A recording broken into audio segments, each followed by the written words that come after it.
Vamos lá então para a matéria desta semana. Vamos falar de doping no esporte, chegando na locução de Heitor Facini.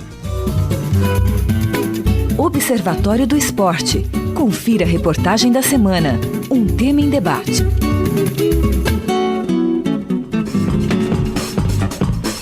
A utilização de substâncias que melhoram o desempenho físico de atletas é classificada como doping.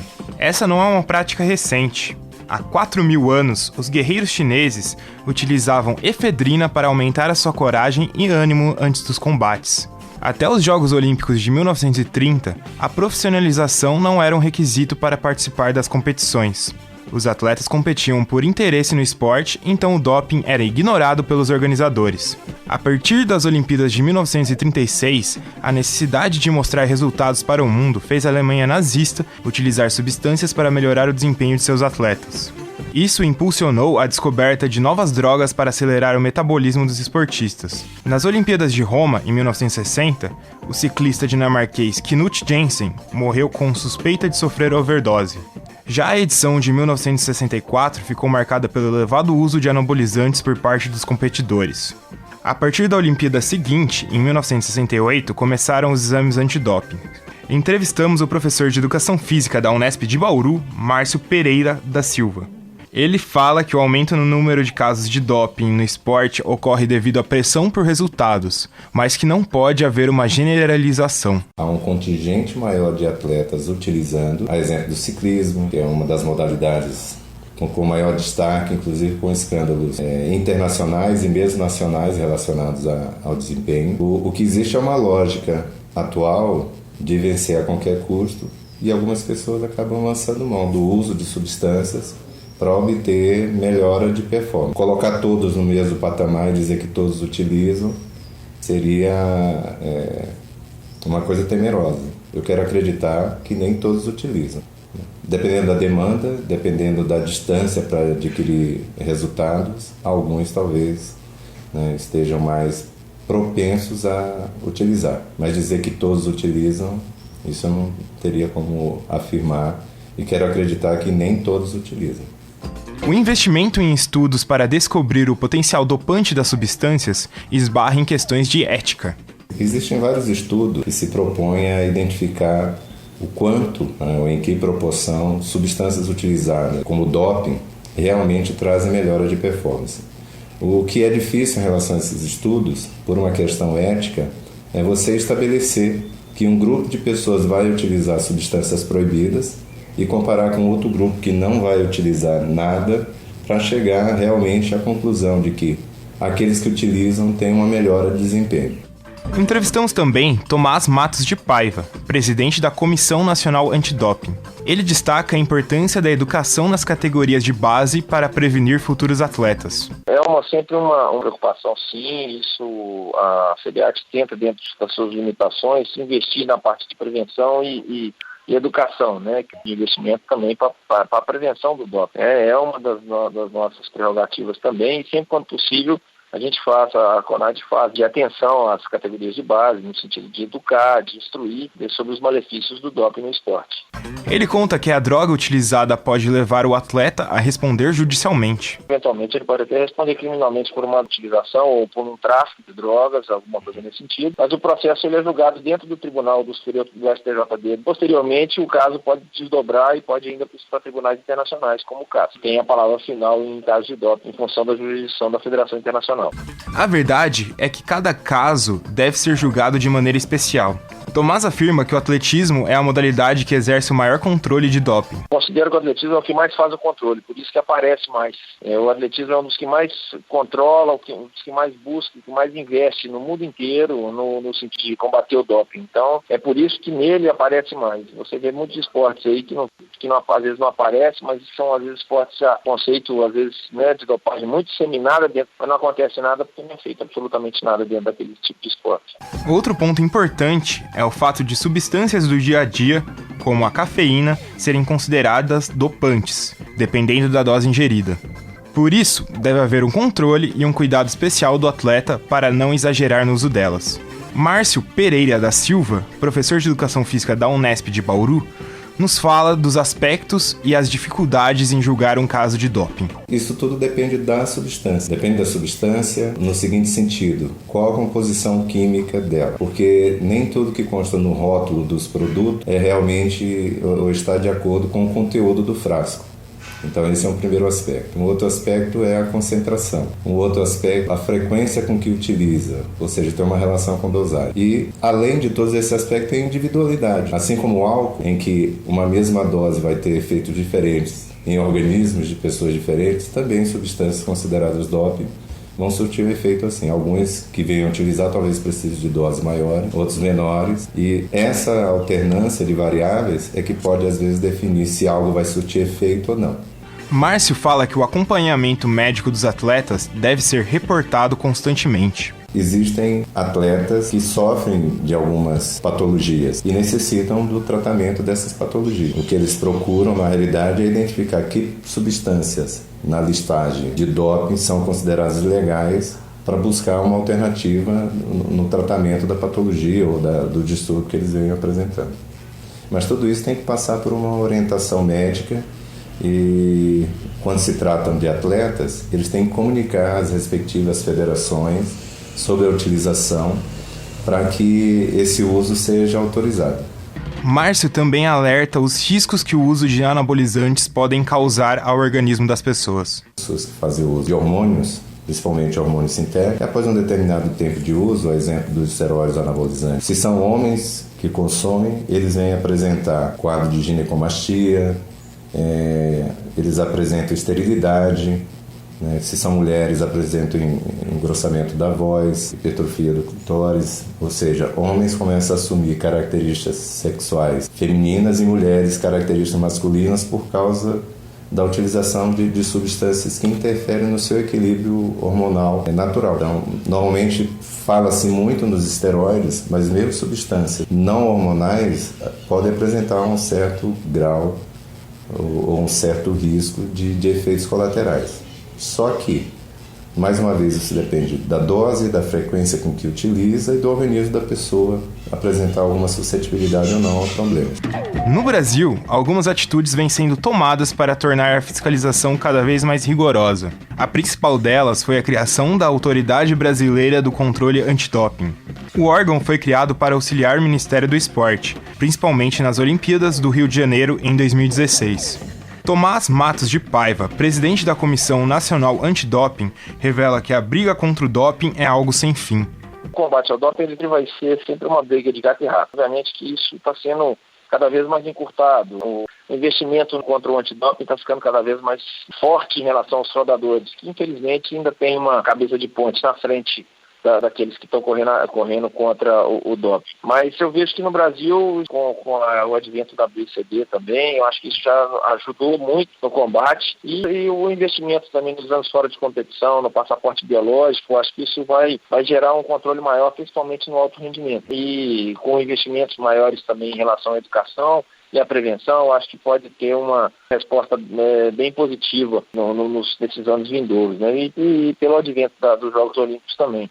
Eu acho que se a cultura continuar, se a cultura do trabalho que está sendo feito pela própria CONAS, pela ABCD também, continuar, eu acho que vai facilitar bem o trabalho desse combate ao doping no esporte.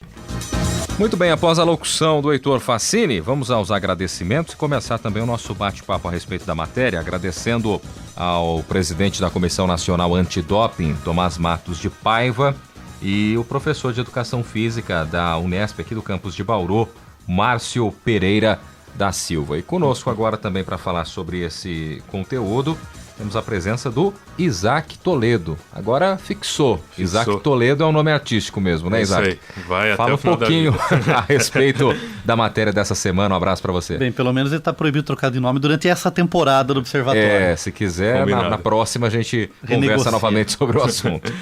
Valeu, Guilherme. Olá, amigos da mesa. Então, para ilustrar a matéria antidoping, eu trouxe alguns casos famosos na história de doping. Acho que mais emblemático, assim, que foi quando realmente a mídia caiu em cima, foi o do Ben Johnson, né, que foi o primeiro atleta a correr abaixo dos 9 segundos e 80 milésimos. Só que, infelizmente, foi comprovado que ele estava dopado, ele utilizou esteroides. Ele foi suspenso durante 2 anos. Em 93 ele voltou, só que foi pego de novo no exame antidoping, daí foi banido do esporte. Outro caso citado aqui foi o do ciclismo. Daí vamos pegar os 2 principais ciclistas da história, né, considerado por muitos, o Alberto Contador, que foi pego no exame, só que acusou que comeu uma carne estragada e por isso que... essa é boa, essa é uma bela desculpa. Por isso que ele estava dopado. As desculpas são as mais esfarrapadas possíveis. Carne estragada. Mas acabou sendo absolvido e compete até hoje e ninguém cita isso. E o mais emblemático do Lance Armstrong. Foi 7 vezes campeão do Tour de France e considerado por muitos o maior de todos os tempos, porque pela história de vida também, né? Superou um câncer, daí virou ciclista, ganhou os 7 torneios. Só que depois de tantas acusações, denúncias, ele realmente chegou e falou: cansei de lutar. Isso aí foi o ponto ápice, assim, para mostrar que ele realmente utilizou. E depois, com todo o caso, ele deu uma entrevista em que ele fala que faria tudo de novo. Ou seja, a questão da ética aí não está nem um pouco preocupado. Ficou bem longe. Vivendo e não aprendendo. Exatamente. E no casos nacionais agora, a gente pode estar da Daiane dos Santos, que utilizou um remédio para controlar o peso, do Giba e da Jaqueline do vôlei. E esses casos são interessantes porque tanto o Giba quanto a Daiane dos Santos foram pegos, até admitiram o uso, mas pegaram penas bem leves, pegaram apenas meses de suspensão. A Daiane 5 meses, o Giba também 5 a 7 meses. Ou seja, qual será que foi o critério utilizado, né, para essa suspensão? Será que é porque eles são, não diria ídolos, mas referências em seus esportes, em âmbito nacional? Será que é por isso que eles não foram considerados réus de alta grandeza e por isso pegaram suspensões brandas? Se bem que no caso do Giba, vale lembrar que foi na Itália. Mas fica aí a dúvida. E um caso bem emblemático, né, o do Rodrigo Pessoa nas Olimpíadas de 2004 em Atenas, que o adversário dele que ganhou o ouro, né, foi comprovado que o cavalo dele tinha sido dopado. Não, mas eu vi uma matéria esses dias que ele recebeu a medalha de ouro. Ele recebeu a medalha, que foi a primeira medalha de ouro recebida no Rio de Janeiro por um brasileiro, que o Comitê Olímpico Internacional anulou a medalha de ouro pro cavalo dopado e atribuiu pro Rodrigo Pessoa. Bem, pelo menos no Rio de Janeiro já tem uma medalha. Já tem uma medalha de ouro. Obrigado por me atualizar, que eu procurei muito essa informação, porque eu queria saber, mas não estava encontrando nada. E acho que o caso mais emblemático nesse sentido é que cogitaram sacrificar o cavalo. Tipo, o cavalo não tem culpa alguma, né? Não tem culpa alguma. Só faltava essa, né? Pois não sei se você vai comentar uma coisa sobre futebol, mas eu acho que a mais emblemática no futebol é do Maradona em 94, claro, né? Justamente pela efedrina, que foi usada há 4 mil anos atrás. E o que a gente observa também, né, Tuca, Carlão, Isaac, é que são todos os esportes, né, praticamente. Eles arrumam uma forma de se dopar, né? Não tem restrição ou, por exemplo, exclusividade de uma modalidade ou outra. Sim. Esse talvez um dos únicos assuntos que a gente discute aqui que dá para abordar todas as modalidades, né? Sim. Claro, quando a gente fala de Pan-Americano, também Olimpíadas, mas nesse caso também existe, infelizmente, né, no esporte, o doping para todas essas modalidades. Mas agora, fala um pouquinho de futebol também? Pode ser. Pegando o gancho que o Napolitano falou, o Ben Johnson foi personal trainer do Maradona. Também. Não está explicado. Então, pode estabelecer relações perigosas aí, né? No futebol, mais emblemáticos assim que eu lembro que eu peguei, do Dodô, o artilheiro dos gols bonitos, foi pego, foi suspenso. Acho que mais recentemente o do Jobson, né? Que é um jogador com talento, tem uma habilidade, mas que infelizmente caiu no uso de drogas e está suspenso. Aí até voltou o começo do ano pelo Botafogo, mas foi considerado culpado de novo e suspenso do futebol. Tem alguns casos curiosos, né? Não sei se você vai lembrar, Carlão, do Zete, que numa viagem pela América Latina ele tomou um chá de coca. Isso foi apontado no exame antidoping, né? E o Zete era um cidadão acima de qualquer suspeita, né? No primeiro momento, quando foi noticiado, veiculada a notícia que ele tinha sido pego no doping por cocaína, foi um escândalo. Mas depois ficou tudo esclarecido que foi o chá de coca que ele tomou lá. No futebol acho que aparece mais o doping por uso de drogas ilícitas, né? De maconha, cocaína. Que é um contrassenso. A gente discutiu algum programa algum tempo atrás sobre a questão do uso da maconha, né? Que é uma questão moral. de exemplo para a sociedade, mas que não vai melhorar o desempenho do cidadão, né? Pode até piorar, né? Pode até piorar, com certeza. Década de 70, começo de 80, o Reinaldo do Atlético. E que também foi pego, teve problemas com drogas ilícitas. E assim, mas o que me chamou a atenção é essa explicação do porquê no atletismo tem mais, não é? Que talvez tenha um controle maior de dopagem. No futebol a gente raramente vê. Né? E aí eu duvido que não haja o uso de substâncias para fortalecimento, para melhoria de desempenho e por diante. Eu acredito, Carlão, porque o atletismo ele tem a busca por esse desempenho excessivo. A questão do milésimo de segundo, do centímetro. Então aí qualquer aditivo ilegal faz a diferença. Distinto do futebol, né? Porque de repente não faz muito sentido, né? Esse desempenho mínimo que pode dar a diferença no jogo, né? Você tem que dar o máximo no menor espaço de tempo possível. E pegando o caso do atletismo, que o professor puxou de novo, em 2009, 5 atletas foram pegos no exame de doping surpresa e gerou comoção, gerou revolta, porque os técnicos admitiram que concordaram que os atletas usassem substâncias, que fossem injetadas substâncias nos atletas para eles renderem mais. E, como a gente estava comentando aqui, sei lá, né? Parece que realmente essa perseguição pelo centímetro, pelo milésimo, faz com que as pessoas abram mão de seus valores, das suas ideias para conseguir esse objetivo. Até alguns casos que são emblemáticos e causam assim, uma certa dúvida. Algum tempo atrás tinha uma forma de doping que era retirar o sangue do atleta, né, que estava mais preparado, para depois ser reinjetado pouco antes da prova. O conhecido doping natural, que a seleção da Alemanha utilizou desse expediente na Copa de 54. Sim, e que de certa forma precisa estabelecer esse limite do doping. A maconha doping, uma vez prejudica em vez de piorar. Você se autodopar com elementos do seu próprio corpo, né, que foram preservados em situação de melhor desempenho para depois ser injetado novamente, é doping, né? Então acho que precisa estabelecer esses critérios. Lembrando a questão do ciclismo, agora durante essa semana foi noticiado que o Tyler Hamilton, que foi ouro em Atenas 2004 no ciclismo na prova contra o relógio, né, ele admitiu que usou doping, foi provado que ele usou doping, e essa semana a medalha foi pulando e um novo atleta, né, o Michael Rogers, acabou recebendo a medalha. Daqui a pouco o último colocado recebe o ouro aí. O cara nem cruzou a linha de chegada, vai receber a medalha. Daqui a pouco vai ter que pegar o melhor tempo dos que não foram classificados para a final, né? Mas não sei se vocês vão falar também, acho que o caso mais recente de repercussão do Anderson Silva. Sim, claro. No mundo da luta, ele geralmente tem bastante caso de doping, você fica até com certa dúvida assim de como que é a preparação dos atletas, né? Porque eles têm aquela preparação para fazer a luta. E eles ficam numa forma física muito boa e às vezes em um período muito curto. Sim. Então fica a dúvida como que eles conseguem atingir esse patamar, né? Mas tem que louvar o MMA, porque é um dos poucos esportes de luta que tem aí esse controle do doping, porque o boxe, eu fico imaginando o que aconteceu no boxe. Meu amigo Sérgio Bruno Trivelato de Pederneiras, manda um abraço para ele, diz que no mundo do beisebol americano o doping rola solto, porque não existe controle nenhum. Uhum. E acho que é importante também falar que não é porque um atleta foi pego no doping que ele é uma má pessoa, que ele apaga todos os feitos que ele fez. Se ele tiver uma postura de depois admitir o erro e mudar a sua postura, é uma coisa bacana, que nem, por exemplo, o Reinaldo que foi citado.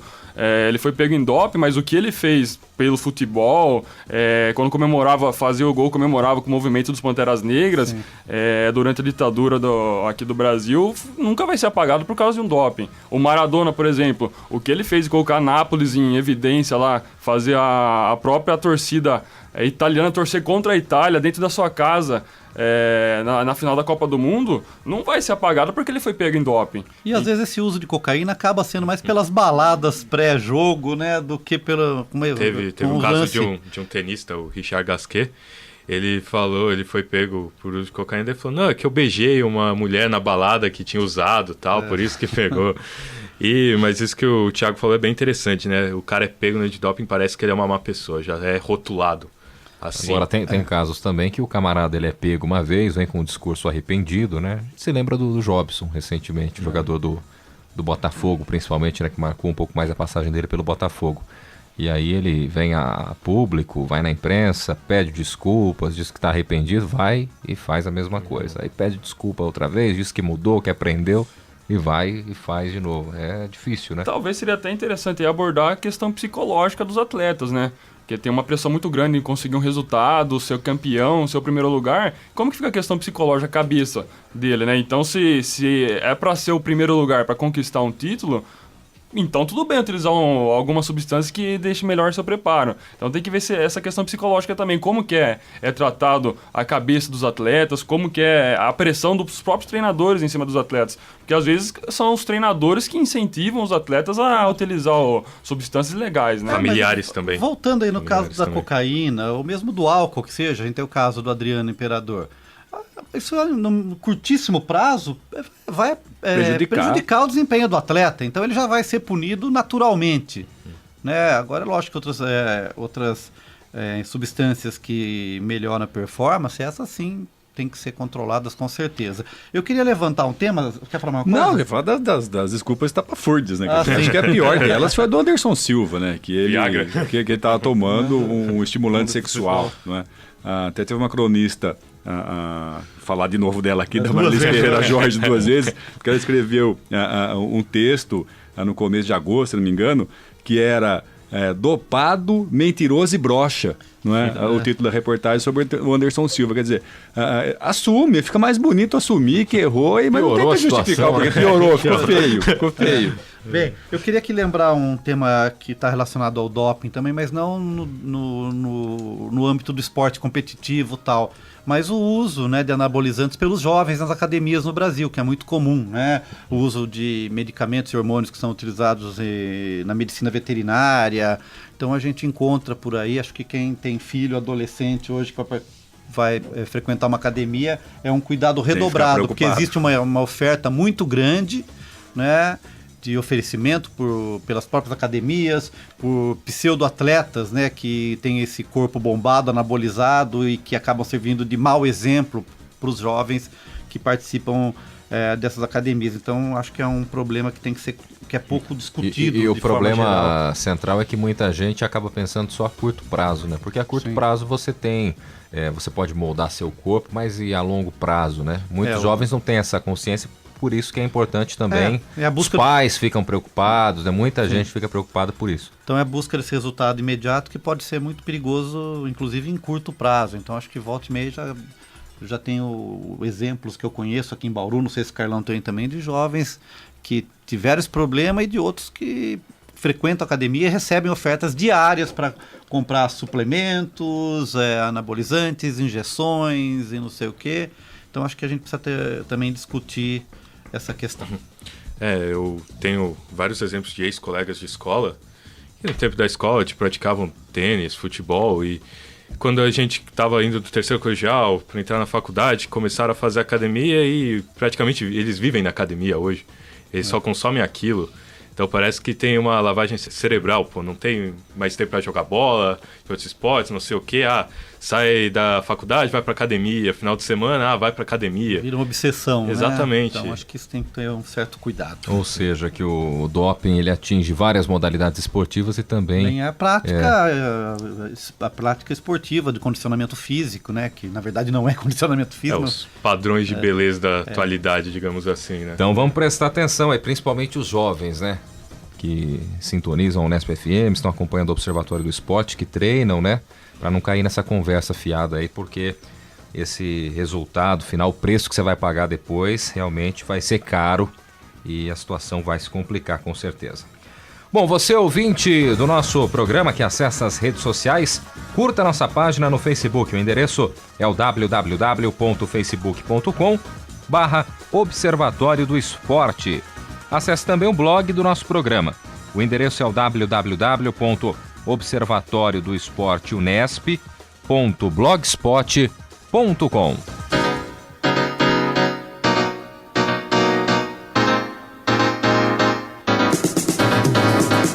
E o Observatório do Esporte deste sábado vai ficando por aqui. Teve locução de Guilherme Dias e Heitor Facini, comentários de Tuca Américo e Carlo Napolitano, além também da participação do Thiago Pavini, que também integra a equipe de reportagem, ao lado do Isaac Toledo, Leonardo Del Sante, Jéssica Dourado, Leonardo Guerrino e também o próprio Heitor Facini. Direção de Fábio Fleury. Hoje o WO foi também por parte do Fleury, né? Além do Zeca Max. Produção, trabalhos técnicos de Paulo Pepa. O Observatório do Esporte é um projeto de extensão universitária financiado pela ProEx, a Pró-Reitoria de Extensão da Unesp. Para você, um grande abraço, ótimo final de semana e até a próxima. Observatório do Esporte, informação além das 4 linhas.